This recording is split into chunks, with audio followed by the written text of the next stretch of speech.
Question 1। विकास एक खालिस्तान प्रक्रिया है जिसकी शुरुआत खालिस्तान के समय होती है। ऑप्शन ए जीवन भर चलने वाली गर्भधारण। ऑप्शन बी जीवन भर चलने वाली जन्म। ऑप्शन सी बचपन के दौरान होने वाली गर्भधारण। ऑप्शन डी बचपन के दौरान होने वाली जन्म। इसका आंसर होगा ऑप्शन ए जन्म भर चलने वाली गर्भधारण।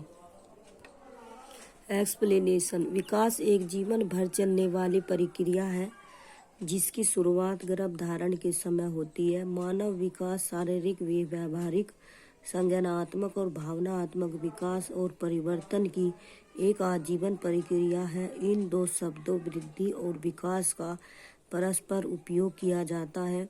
दोनों माँ के गर्भधारण के बाद एक व्यक्ति में होने वाले परिवर्तनों के मापन से संबंधित है। विकास एक ऐसी प्रक्रिया है जो माँ के गर्भ में गर्भधारण के क्षण से खत्म होने वाली प्रक्रिया है। परिवर्तन भले ही छोटे और धीरे धीरे व्यक्ति के व्यक्तित्व से सभी आयामों में जीवन भर होते रहते हैं।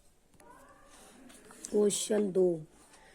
गेंद को पकड़ने के लिए सीखने से पहले एक बच्चे में कुछ गतिक परिपक्वता होनी चाहिए। ऑप्शन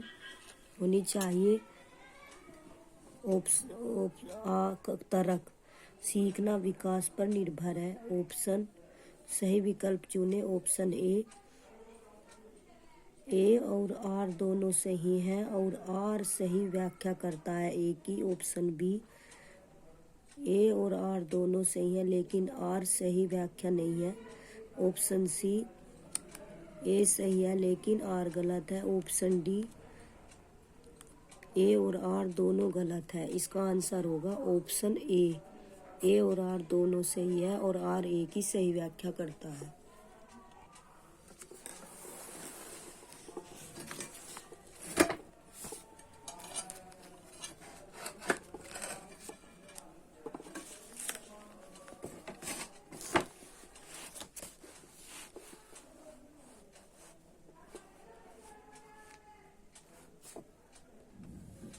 परिस्थितियों के संचार के माध्यम से अपने आसपास के विचारों को कैसे देखता है, सोचता है और बनाता है, इसको दर्शाता है। अब अधिगम या सीखना हमेशा संज्ञानात्मक विकास पर निर्भर करता है।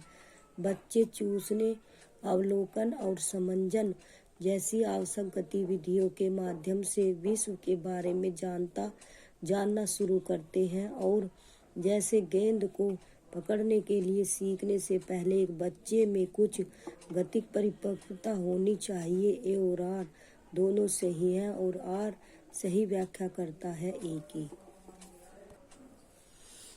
क्वेश्चन 3। सामाजिकरण खालिस्तान प्रक्रिया है जिसमें सामाजिकरण की विभिन्न संस्थाओं के आपसी संबंध। खालिस्तान। ऑप्शन ए सरल महत्वपूर्ण है। ऑप्शन बी सरल महत्वपूर्ण नहीं है। ऑप्शन सी जटिल और महत्वपूर्ण है। इसका आंसर होगा ऑप्शन सी जटिल एवं महत्वपूर्ण है। एक्सप्लेनेशन। मूल्यों और मानदंडों को अपने आप में आत्मसात करने या समाज में रहने के तरीकों को सीखने की प्रक्रिया को सामाजिकरण की प्रक्रिया कहा जाता है। सामाजिकरण एक जटिल प्रक्रिया है जिसमें सामाजिकरण की विभिन्न संस्थाओं के आपसी संबंध महत्वपूर्ण है।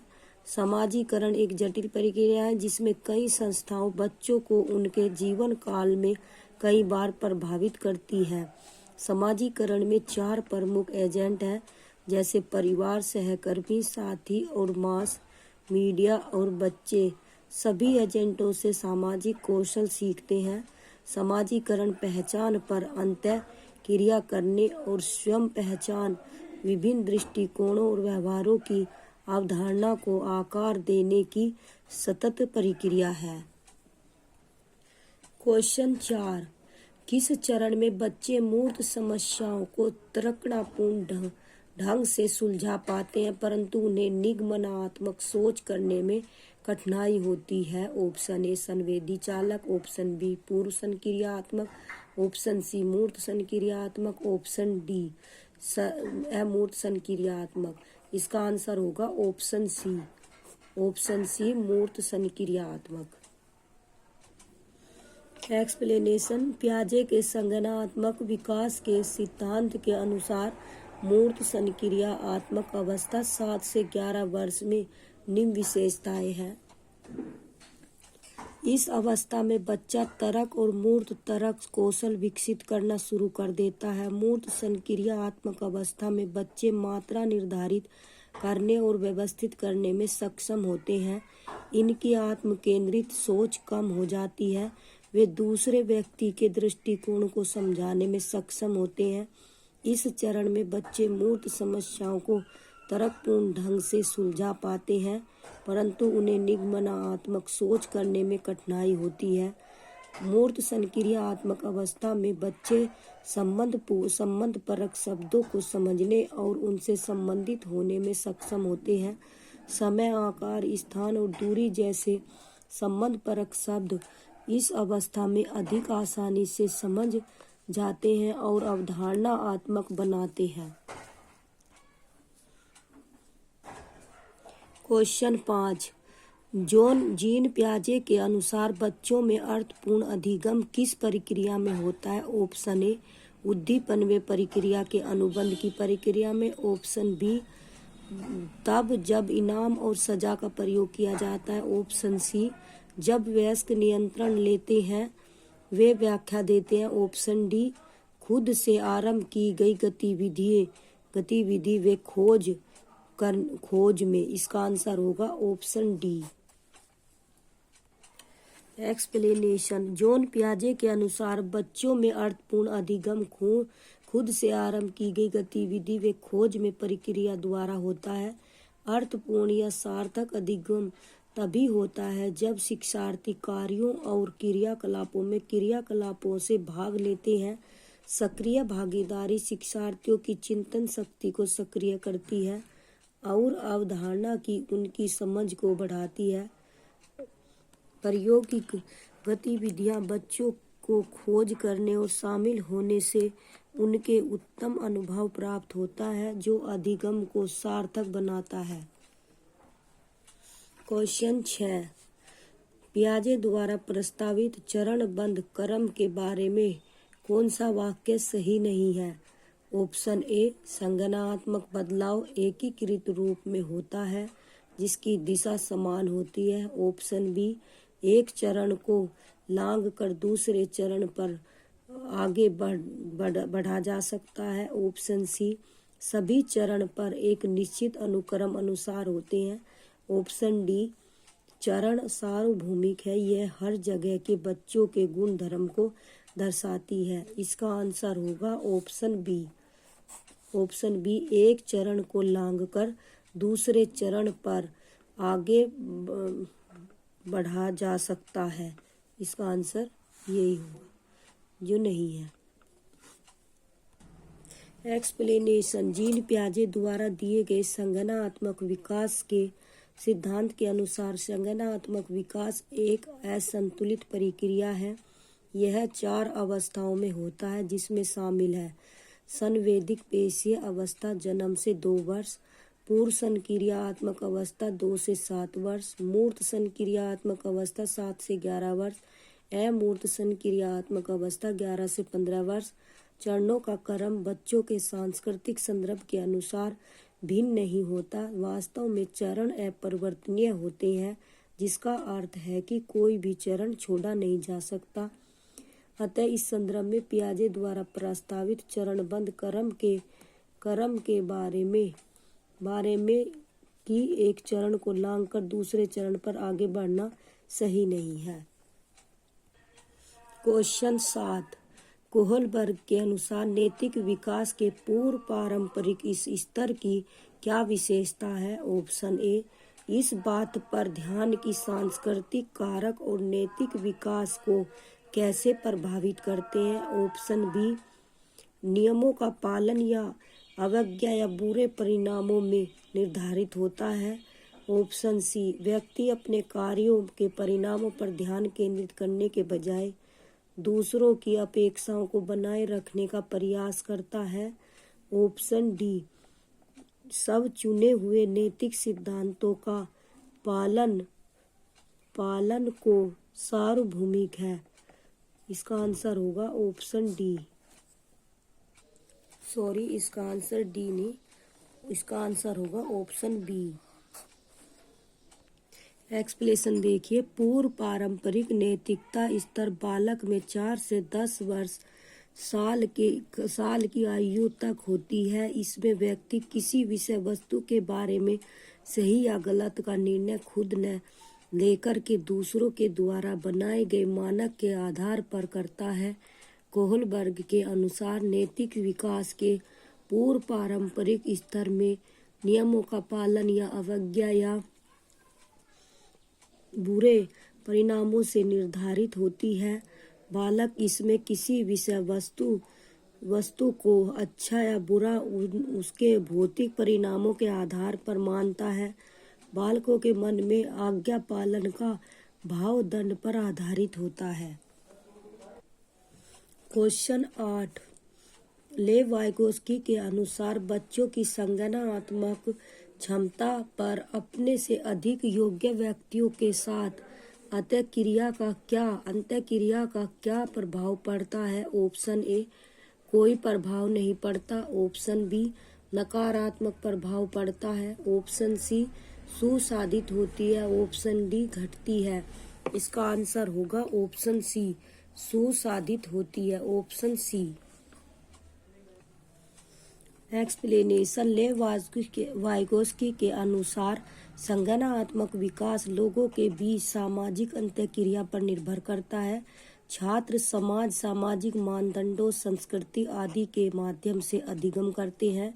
छात्र सामूहिक चर्चाओं सामूहिक कार्यों गतिविधियों आदि में संलग्न होकर अपने संज्ञान में सुधार कर सकते हैं। लेव वाइगोस्की के अनुसार बच्चों की संज्ञानात्मक क्षमता अपने से अधिक योग्य व्यक्तियों के साथ अंतःक्रिया द्वारा सुसाधित होती है। वाइगोस्की के पियाजे के विचारों का विरोध करते हुए पियाजे के अनुसार संज्ञानात्मक विकास केवल शारीरिक और जैविक क्षमताओं पर निर्भर है, लेकिन वाइगोस्की इसका विरोध करते हैं। उनके अनुसार संज्ञानात्मक विकास सामाजिक कारकों पर निर्भर है। क्वेश्चन 9 लेव वाइगोस्की के अनुसार व्यवहार में मापा जा सकने वाला बदलाव है। ऑप्शन बी सीखने को सामाजिक परिवेश से अलग होकर नहीं देखा जा सकता। ऑप्शन सी सीखना सकारात्मक व नकारात्मक पुनर्बलन पर निर्धारित होता है। ऑप्शन डी सीखने में ध्यान केंद्रित करने की प्रक्रियाएं व स्मृति के भंडार शामिल हैं। इसका आंसर होगा ऑप्शन बी सीखने को सामाजिक परिवेश से अलग होकर नहीं देखा जा सकता। इसका आंसर होगा ऑप्शन बी। एक्सप्लेनेशन व्यक्ति की आंतरिक प्रक्रियाओं और अधिगम विकास में बाहरी सामाजिक प्रक्रियाओं की अन्योन्याश्रयता वाइगोस्की के सैद्धांतिक ढांचे का मुख्य केंद्र बिंदु है। लेव वाइगोस्की के अनुसार सीखने को उसके सामाजिक संदर्भ से अलग नहीं किया जा सकता। वाइगोस्की ने तर्क दिया कि बच्चा सामाजिक स्थिति का एक हिस्सा है और बच्चे से वह पर्यावरण और पर्यावरण का बच्चे से संबंध स्वयं के अनुभव और गतिविधि के माध्यम से होता है। पर्यावरण की शक्तियाँ एक नियंत्रित महत्व प्राप्त करती हैं क्योंकि बच्चा उन्हें अनुभव करता है। क्वेश्चन 10 अंतर्वैयक्तिक बुद्धि की क्षमताओं में क्या शामिल है। ऑप्शन ए छवियों और चित्रों में सोचने की क्षमता, सटीक और अमूर्त रूप से कल्पना करने की क्षमता। ऑप्शन बी अपनी भावनाओं से अवगत होना और अपनी क्षमताओं को पहचानना। ऑप्शन सी ताल लय और स्वर माधुर्य के प्रति संवेदनशीलता। ऑप्शन डी विशिष्ट ताल स्वरों और लय के बीच अंतर करने की क्षमता जिसे पहचानने में अन्य चूक सकते हैं। इसका आंसर होगा ऑप्शन बी। ऑप्शन बी अपनी भावनाओं को अवगत होना और अपनी क्षमताओं को पहचानना। एक्सप्लेनेशन। हावर्ड गार्डनर के अनुसार कक्षा के भीतर अंतर्वैयक्तिक बौद्धिकता का अनुभव किसी की अपनी जटिल भावनाओं, क्षमताओं और कमजोरियों के ज्ञान को संदर्भित करता है, जो कि अंतर्वैयक्तिक बौद्धिकता से निम्नानुसार संबंधित है। स्वयं अर्थात अपनी भावनाओं से अवगत होना और अपनी क्षमताओं को पहचानना या भय और इच्छाओं को समझने की क्षमता, प्रेरणा और भावनाओं सहित स्वयं को समझने की क्षमता, अपने जीवन को प्रभावी ढंग से योजनाबद्ध करने, विनियमित करने और प्रतिबंध करने की क्षमता। क्वेश्चन 11। एक शहर को डिजाइन करने वाले एक वास्तुकार और एक जटिल चित्र पर काम करने वाले कलाकार में कौन सी बुद्धि अधिक होने की संभावना है? ऑप्शन ए स्थानिक बुद्धि, ऑप्शन बी भाषाई बुद्धि, ऑप्शन सी संगीत में बुद्धि, ऑप्शन डी अंतर्वैयक्तिक बौद्धिकता। इसका आंसर होगा ऑप्शन ए स्थानिक बुद्धि। एक्सप्लेनेशन। स्थानिक बुद्धि या दृश्य स्थानिक क्षमता को अच्छी तरह से संचरित दृश्य छवियों को उत्पन्न करने, बनाए रखने, पुनः प्राप्त करने और बदलने की क्षमता के रूप में परिभाषित किया जाता है। जब हम अपने मन की आँखों में आकृतियों की कल्पना करते हैं तो हम यही करते हैं। यह मानसिक उपलब्धि है कि आर्किटेक्ट और इंजीनियर इमारतों को डिजाइन करते समय प्रदर्शन करते हैं। उदाहरण के लिए, एक शहर को डिजाइन करने वाले एक वास्तुकार और एक जटिल चित्र पर काम करने वाले कलाकार में स्थानिक बुद्धि अधिकार होने की संभावना है। क्वेश्चन 12। एक प्रगतिशील कक्षा कक्ष में पाठ्यचर्या किस प्रकार की होती है? ऑप्शन ए बेहद कठोर व संरचित, जिसे बच्चों को कोई स्वायत्तता न हो। ऑप्शन बी विषयों को खंडित रूप से संगठित करती है, जिसमें विषयों का कोई पारस्परिक संबंध न हो।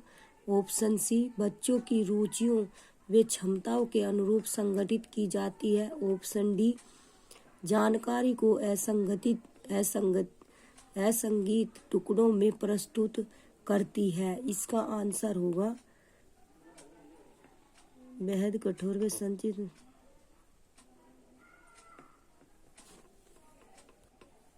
इसका आंसर होगा बच्चों की रुचियों व क्षमताओं के अनुरूप संगठित करती है। Option C. एक्सप्लेनेशन। एक प्रगतिशील कक्षा प्रगतिशील शिक्षा का एक हिस्सा है जो हर बच्चे को क्षमता में विश्वास करते हैं। यह सामग्री और शिक्षा के साथ जुड़कर शिक्षार्थियों के कौशल और समझ को बढ़ाने पर जोर देती है। यह बच्चों को अपने ज्ञान और प्रतिभा के प्रभावी तरीके से उपयोग करने के लिए आत्मनिर्भरता और उत्पादकों को बढ़ाने के लिए करके सीखने को बढ़ावा देता है। एक प्रगतिशील कक्षा कक्ष में निम्न विशेषताएं हैं। एक्सप्लेनेशन। ज्ञान के विपरीत सीख दी जाती है। प्रगतिशील शिक्षा कार्य द्वारा सीखने पर आधारित है। इसमें बच्चों द्वारा उनके पाठ्यक्रम और गतिविधियों से जुड़ी हर चीज सीखी जाएगी। पाठ्यचर्या बच्चों की रुचि व क्षमता के अनुरूप संगठित की जाती है। विषयगत इकाइयों पर एकीकृत पाठ्यक्रम तैयार किया जाता है।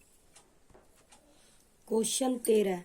सह शिक्षा कक्षा में एक शिक्षक लड़कों से कहता है सह पाठ्यक्रम गतिविधियों में ग्रह विज्ञान को मत लो, तुम लड़की नहीं हो, इससे किसको बढ़ावा मिलेगा? ऑप्शन ए जेंडर समता को, ऑप्शन बी जेंडर रूढ़िवादिता को, ऑप्शन सी जेंडर भूमिका में लचीलापन को, ऑप्शन डी जेंडर समानता को। इसका आंसर होगा ऑप्शन बी जेंडर रूढ़िवादिता को। इसका आंसर होगा ऑप्शन बी जेंडर रूढ़िवादिता को। एक्सप्लेनेशन। लैंगिक रूढ़िवादिता एक अनुचित विचार है जो एक सामान्यीकृत दृष्टिकोण या विशेषताओं को माहौल में वे एक युवा व्यक्ति के कक्षा के अनुभव, शैक्षणिक प्रदर्शन, विषय की पसंद और भलाई को प्रभावित कर सकते हैं। उदाहरण के लिए सह पाठ्यक्रम गतिविधियों में गृह विज्ञान को मत लो, तुम लड़की नहीं हो, इससे जेंडर रूढ़िवादिता को बढ़ावा मिलेगा। क्वेश्चन 13, एक छात्र की वैचारिक स्पष्टता का आकलन प्रभावी ढंग से किस प्रकार किया जा सकता है? ऑप्शन ए, छात्र को परिभाषा पढ़ाने के लिए कहकर। ऑप्शन बी, विद्यार्थी को दैनिक जीवन में अवधारणा के अनुप्रयोग के बारे में सोचने के लिए कहकर।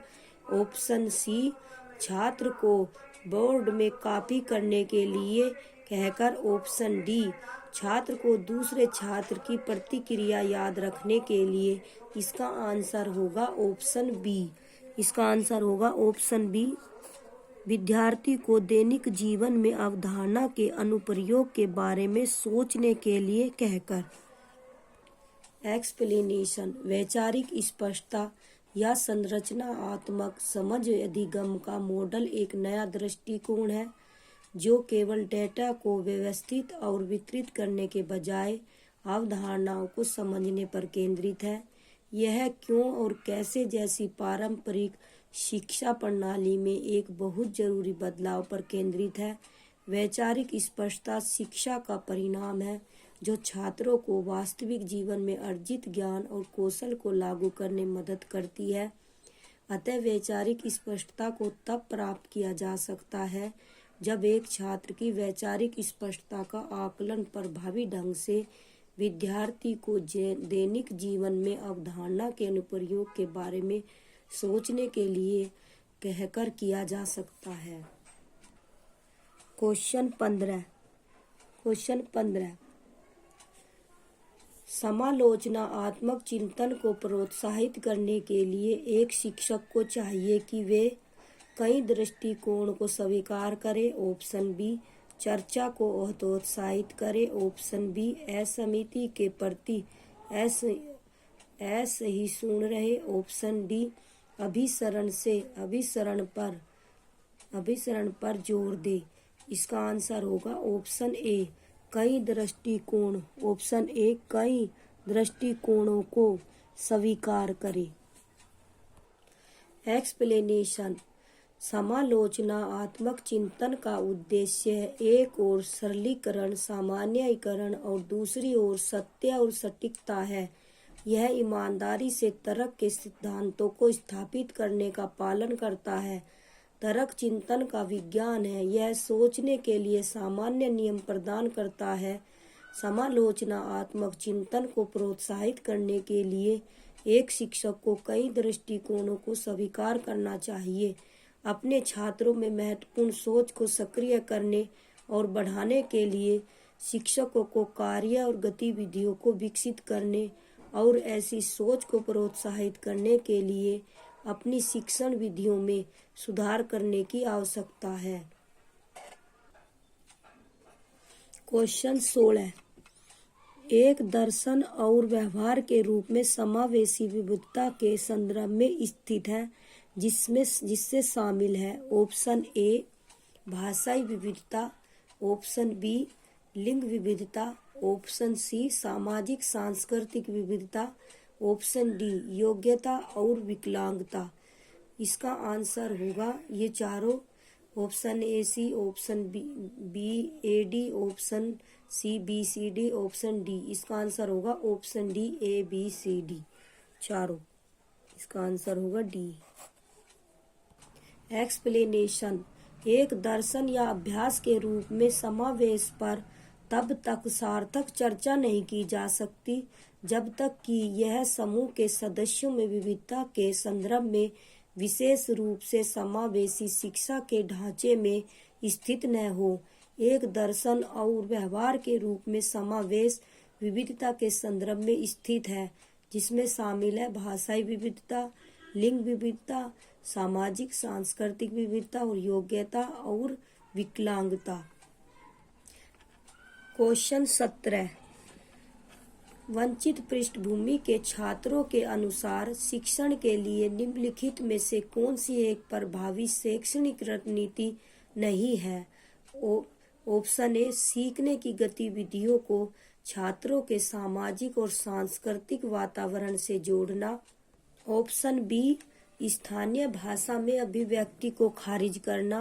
ऑप्शन सी, उनके लिए घर पर ट्यूशन लेना अनिवार्य बनाना। ऑप्शन डी, बार बार अभ्यास के माध्यम से स्कूली ज्ञान के पुनरुत्पादन पर ध्यान देना। एक्सप्लेनेशन। वंचित पृष्ठभूमि वे हैं जिनके पास संपन्न छात्रों की तुलना में पर्याप्त साधन नहीं है। छात्रों के इन समूह के साथ जाति, रंग या आर्थिक स्थिति के आधार पर भेदभाव किया जाता है। वंचित पृष्ठभूमि के छात्रों की क्षमताओं के बारे में अध्यापकों की नकारात्मक सोच और उनके प्रति बहुत कम अपेक्षाएं होना वंचित समूह के बच्चों के अधिगम और विकास में शामिल एक संभावित जोखिम कारक है। नोट: इस प्रश्न के उत्तर पर बोर्ड ने बोनस अंक प्रदान किया है। क्वेश्चन 18। खाली स्थान के साथ संघर्ष करने वाले छात्रों को अक्सर गणितीय अवधारणाओं और गणना में कठिनाइयों का सामना करना पड़ता है। ऑप्शन ए, गुणज वैकल्य। ऑप्शन बी, पठन वैकल्य। ऑप्शन सी, लेखन वैकल्य। Option D, संलीनता। इसका आंसर होगा ऑप्शन ए, गुणज वैकल्य। एक्सप्लेनेशन। गुणज वैकल्य के साथ संघर्ष करने वाले छात्रों को अक्सर गणितीय अवधारणाओं और गणना में कठिनाइयों का सामना करना पड़ता है। डिसकैल्कुलिया गुणज वैकल्य एक गणितीय अक्षमता है। इसमें शिक्षार्थी को गणित को सीखने या समझने में कठिनाई होती है। ऐसे कई संकेत हैं जो इंगित करते हैं कि शिक्षार्थी को डिसकैल्कुलिया हो सकता है। ये हैं: चीजों को क्रम में व्यवस्थित करने में कठिनाई होती है, समझ में नहीं आता कि गणितीय संक्रिया में चरणों का उपयोग कैसे करें, मात्रा, स्थानीय मान और सकारात्मक नकारात्मक मानों की अवधारणाओं को समझने में कठिनाई होती है। क्वेश्चन 19। दृष्टि की सहायता के लिए एक सहायक तकनीक है। ऑप्शन ए, बड़े मुद्रण वाली वर्कशीट। ऑप्शन बी, वाक चलित computer. Option C, calculator. Option D, आवर्धक लेंस। इसका आंसर होगा ऑप्शन बी, वाक चलित कंप्यूटर। एक्सप्लेनेशन। दृष्टि की सहायता के लिए एक सहायक तकनीक वाक चलित कंप्यूटर है। यह मार्गदर्शिका नेत्रहीनों और दृष्टि बाधितों पर संसाधन उपलब्ध कराती है। 1988 के विकलांग व्यक्तियों के लिए प्रौद्योगिकी संबंधी सहायता अधिनियम ने एक सहायक प्रायोगिक उपकरण को किसी भी वस्तु, उपकरण का टुकड़ा या उत्पाद प्रणाली के रूप में वर्णित किया है, चाहे वह व्यावसायिक रूप से शेल्फ से प्राप्त, संशोधित या अनुकूलित किया गया हो, जिसका उपयोग बढ़ाने, बनाए रखने या विकलांग व्यक्तियों की कार्यात्मक क्षमताओं में सुधार हो। वॉइस एक्टिवेटेड तकनीकी 1960 के दशक से मौजूद है, लेकिन हाल ही में वॉइस रिकग्निशन और स्पीच टू टेक्स्ट रूपांतरण में महत्वपूर्ण सफलता देखी है। क्वेश्चन 20। रचनात्मक बच्चों की विशिष्ट पहचान विशेषताओं में शामिल है। ऑप्शन ए, विचारों का लचीलापन, प्रवाह और मौलिकता। ऑप्शन बी, उच्च बौद्धिक, सामाजिक और भावनात्मक परिपक्वता। ऑप्शन सी, सरल कार्यों और कम जोखिम लेने वाले कार्यों के लिए वरीयता। ऑप्शन डी, अभिसारी सोच और सोच में स्थिरता। इसका आंसर होगा ऑप्शन ए, विचारों का लचीलापन, प्रवाह और मौलिकता। Option A. एक्सप्लेनेशन। रचनात्मकता वह घटना है जिससे कल्पनाशील और मूल विचार वास्तविकता में बदले जाते हैं। रचनात्मक बच्चे वे हैं जो कई क्षेत्रों में उच्च प्रदर्शन क्षमता दिखाते हैं, जैसे कि कलात्मक और रचनात्मक कार्य, नेतृत्व की गुणवत्ता, अवलोकन की उत्सुकता आदि। रचनात्मक बच्चों की विशिष्ट पहचान विशेषताओं में शामिल है जिज्ञासु, बहिर्मुखी और स्वभाव में महत्वाकांक्षी होना, जल्दी से सोचने और समस्याओं को एक नवीन तरीके से हल करना, विचारों का लचीलापन, प्रवाह और मौलिकता, कल्पनाशील और मूल विचारों को वास्तविकता में परिवर्तित करना। क्वेश्चन 21। सीखने के लिए सार्वभौमिक डिजाइन के सफल कार्यान्वयन के लिए खाली स्थान के कई तरीके महत्वपूर्ण हैं। ऑप्शन ए प्रतिनिधित्व, ऑप्शन बी क्रिया, ऑप्शन सी संलग्नता, ऑप्शन डी नमीकरण। Explanation. Universal design for learning शिक्षण और सीखने के बारे में सोचने का एक तरीका है जो वास्तुकला के सिद्धांतों से प्रेरित था, जिसका उद्देश्य रिक्त स्थानों को सभी के लिए सुलभ और समान बनाना था। CAST ने UDL दिशा निर्देश विकसित किए जो 3 मुख्य सिद्धांतों पर आधारित हैं, जो इन शिक्षण नेटवर्कों के साथ संरेखित होते हैं। 3 UDL सिद्धांत सगाई, संलग्नता, प्रतिनिधित्व और कार्यवाही तथा